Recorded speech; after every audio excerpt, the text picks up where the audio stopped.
Hi everyone. Thank you for joining me on a brief walkthrough of Astroware Bridge Management's latest release, version 6.3. This version is full of new features and improvements. The topics we'll discuss in this video are multi-asset work candidates, NBI deterioration functionality, bridge inspection assignment, scheduled tasks, visual form editor enhancements, and single sign-on functionality. To save time, the demos and descriptions in this video will be brief, move at a fast pace, and only cover the mandatory or key items of each feature. For additional information on the new features, please consult the BrM user manual. Well, let's not waste any time and get right to it. Previous versions of BrM allowed for bridge work candidates, but BrM is now expanding to include multi-asset work candidates. There are two brand new application pages to focus on for multi-asset work candidates: Admin Modeling Config Multi-Asset Action Defs, and Tunnels Tunnel Work Candidates. We'll start with the action definition so we can see how to create and define the actions that we will ultimately assign to the multi-asset work candidates. First, navigate to the Multi-Asset Action Defs task and create an action. Go ahead and name the action, assign an action type, and ensure the active checkbox is selected so the action is available for the work candidates. The overriding direct cost grouping helps determine the cost of the action. For this action, we'll establish a cost of $300 per unit. And now we can save our new action and navigate to the Tunnels Tunnel Work Candidates page to put the new action to use with a multi-asset work candidate. An important distinction to make as we get started is that the multi-asset work candidates only support multi-asset actions. Actions created in the Action Defs page for bridges will not appear as selectable options here. Now we can create a new work candidate for the selected asset. Select the action type and action. To stick with our newly created action, we'll select the miscellaneous action type and the sign repair action. If you've assigned a cost to your actions, that cost will display in the work estimates grouping so you can determine the cost of the action for the specific asset. As you can see, the cost per unit we assigned to the sign repair action shows up here. Let's say our asset requires 5 sign repairs, so we can see an estimate of what that might cost. And now we can save the work candidate to complete the process. The next new feature we're going to discuss is the NBI deterioration functionality. That includes the updates to the NBI deterioration profiles, which are now called General Condition Ratings or GCR deterioration profiles, and the new GCR deterioration profile assignment page. The GCR deterioration profiles determine the length of time in years that a component deteriorates from one NBI rating to the next. Previously, BrM only supported one profile for each of the bridge components: deck, superstructure, substructure, and culvert. Now, multiple profiles are permitted for each component. To start, you can see there is a default profile for each of the bridge components. These profiles cannot be deleted, but they can be edited and copied. To create a new GCR deterioration profile, click Add GCR Deterioration Profile. Name the profile and select the desired component in the category field. Ensure the profile is set to active. This checkbox takes the place of the former Model checkbox from the NBI Deterioration Models page, but it has the same functionality. For this example, we'll leave the transition times as is and save the profile so we can see the updates to the Network NBI Distributions grouping. Previously, the Network NBI Distributions grouping allowed you to select which component profile to use. This has been removed in favor of automatically defaulting to the component profile currently being edited so users can have a better view of how those component profile settings will affect a group of bridges. Also, a few new options have been added. First, you can now choose whether to display the results based on the bridge count of the selected bridge filter or based on the total deck area of the selected bridge filter. And 2 intervals have been added that allow you to choose the range of time your results will cover. You'll see results in the current time, results at your first interval, and results at your second interval. Once you've made your selections, click Re-Estimate Results to view the grid. Then go ahead and save your changes. Now that you've created an additional component profile, it's time to assign that profile to a bridge so it can be used for deterioration modeling. To start, let's select a few bridges from the bridge list. Then let's head over to the new GCR Deterioration Profile Assignment page. Here we can see the bridges we have selected and each of their 4 bridge component profiles. We've got a few options for setting new profiles. One option is to change them individually. so maybe we'll change this bridge's deck component profile to the one we just created. Another option is to do a mask change. Using the category and profile dropdowns, we can pick a component type and then choose a profile. From there, we can choose to either assign that component profile to all the bridges in this grid, or we can select just a few. If we wanted to assign it to all the bridges, we'd click Assign to All. In this case, I only want to assign it to a few, so let's select those bridges and then click Assign to Selected. Lastly, let's save the changes. Now the BrM deterioration modeling will use the specific component profiles we've selected for these bridges. Now we'll move on to the Bridge Inspection Assignment module.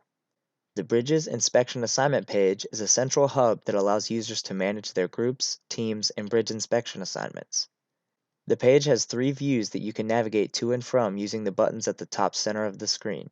The initial view upon entering the inspection assignment page is the Groups view. This is where you can create and manage your groups. To start, let's create a new group. A pop-up opens that has 2 different views, listing and map, of potential bridges to add to the group. You can use the various filter options to establish criteria for the bridges you want to select, and the map view can assist you in locating bridges based on a geographic location. First, give the group a name. We're going to make this group specific to Region 3. Next, since we only want bridges from Region 3, let's filter the district column to locate all Region 3 bridges. With the list filtered, select all the desired bridges. Now that the group is ready, click Create New Structure Group. Back at the Groups view, there are 2 final steps for creating the new group. First, you need to indicate the inspection types.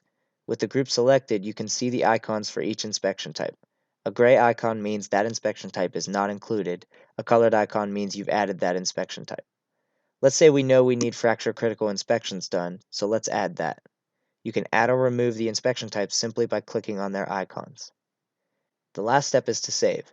It's important to note that even though we've created the new group, it's not saved. We'll lose our changes if we navigate to a different view in Inspection Assignment or a different page in BrM before saving. With the Region 3 group saved and selected, you can now see details for that specific group.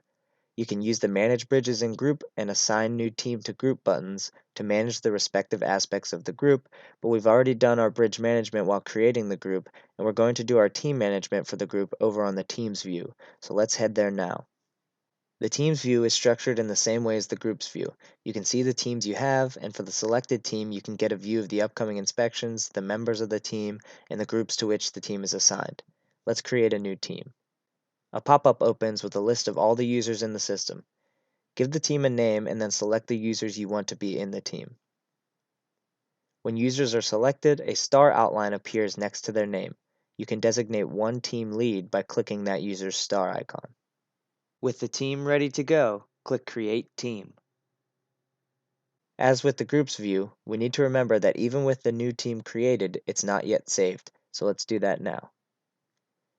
And with that, we're ready to add our team to a group, so click Assign New Group to Team. The pop-up allows us to see the important details of our currently selected team and the potential groups we could assign it to. Let's assign the team to the group we created earlier. Now we need to assign a due date for the group and, optionally, supply an expected cost for the assignment. When ready, click Add Assignment. Same as before, make sure to save your changes. The last view of the inspection assignment page is the Bridges view, and this is a list of all the bridges in the system with the same type of filter and layout functionality found in the main bridge list, with a few key differences that make it helpful for inspection assignment. One difference is that, as you can see, many of the bridges are highlighted. Bridges that have inspections due within the next 7 months but have not been assigned are highlighted. Red highlights are for unassigned bridges due within 2 months, and yellow highlights are for unassigned bridges due between 2 and 7 months. And that covers the basics of the new inspection assignment module, so let's move on to discuss scheduled tasks. The Admin General Config Scheduled Tasks page allows you to schedule tasks in BrM so that you can plan around normal use schedules, have tasks run automatically overnight, and more. So let's take a look at how this works. The page displays a list of the scheduled tasks and some of their key details. The task service grouping at the top of the page indicates the status of the overall task service and how many tasks are currently running. If the task service has a green running status, the tasks will run as scheduled. To schedule a new task, click Add. There are currently 3 task options able to be scheduled: Bridge Validation, Report, and Sufficiency Rating. We'll use Bridge Validation for this example. We're going to set up a task to validate all the bridges in the system, so we'll name this task All Bridges Validation. The task module is where you choose which task you want to schedule, so here we'll choose Bridge Validation. And we're going to have it run once a month on the first of the month at 2 a.m., so select Monthly as the frequency, then the option to choose the day of the month will appear so the day and time can be set. From here we need to set up the specific details of the validation, so we'll click the Configure icon next to the task module selection. For the validation task, you can choose to validate all bridges or select a bridge filter. For this task, we'll validate all the bridges in the system. In addition, you must choose at least one user to receive the email report delivered after the validation completes. To add a user, select them from the list and click Add. Now we'll click Save to save the details of the validation. If you'd like, you can also use the Notifications option to send email notifications about the scheduled task. With all the settings established for the task, click Save to officially schedule it. With the newly scheduled task showing up in the list, there are a few key icons you'll want to know about. You'll see Start and Stop icons. These refer to starting or stopping the scheduling of the task. If the task is in the idle state, that means it's ready to run its next scheduled task. If you click Stop, it will stop the scheduling, change the status to stopped, and no more tasks will run on that schedule until you click Start to change the status back to idle. You can also use the Stop button to stop an actively running task, and this will stop the task and stop the scheduling, though it's probably not a common scenario. From scheduled tasks, we'll move on to the new enhancements to the Visual Forms Editor. 6.3 brings several changes to the Visual Forms Editor, but for the sake of time, we're only going to view the user customizable grid in this video. So let's do a brief rundown of the other changes you can expect to see from the VFE. Previously, when creating a control, you were required to enter something into the label field even if you had a reason not to want to. Now in version 6.3, it is no longer mandatory to make an entry in the label field. Another quality of life improvement made was updating parameters to permit empty values in the short description field, so you can now leave the short description field empty for any parameter.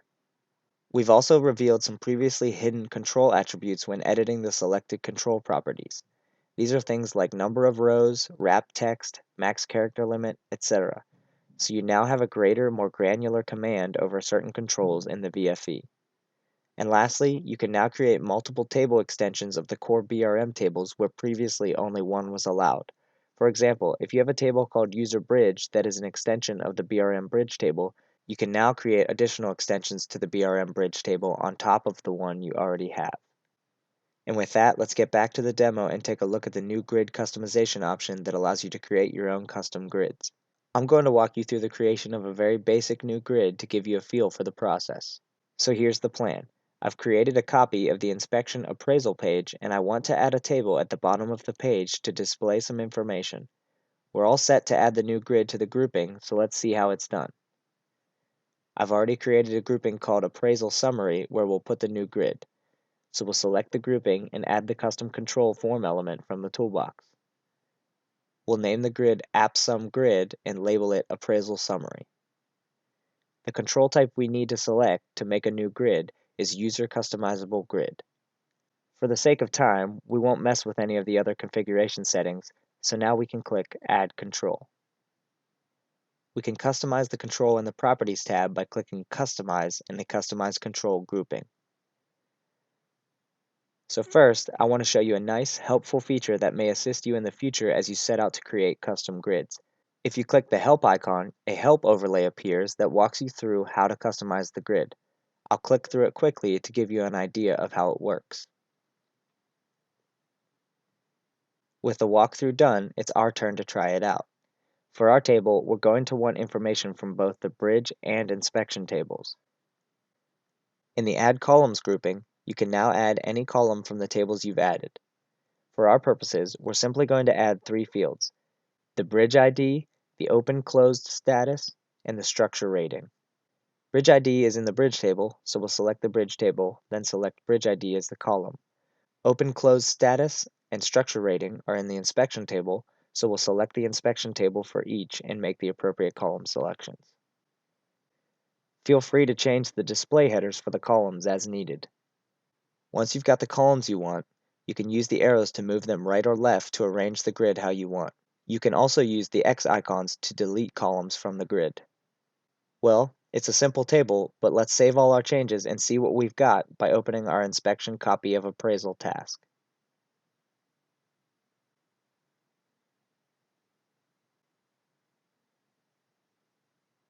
As you can see, our table displays the information for the currently selected bridge.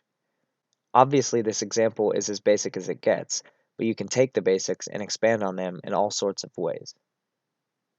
The last big feature to mention is single sign-on. Version 6.3 now makes it possible for you to set up SSO to BRM with your service provider's login information, such as Microsoft Office 365. This is done through Security Assertion Markup Language 2.0, SAML 2 for short. The BRM web.config file now includes a SAML 2 manager section with elements and attributes that can be configured to your agency's specifications and create a seamless login experience across the applications you use for your business. When integrated, your service provider's login screen and process will take the place of the default BRM login screen. For more information on setting up single sign-on with BRM, consult the BRM installation guide. So we've covered the big new features in BRM 6.3, but there are plenty of enhancements, updates, and bug fixes that we don't have time to mention. Refer to the 6.3 release notes for details about the work that went into this release. As always, if you have any questions, please visit ashtawarebridge.com for up-to-date contact information or email brm@mayview.com. Thanks for watching and stay tuned for more BRM release videos in the future.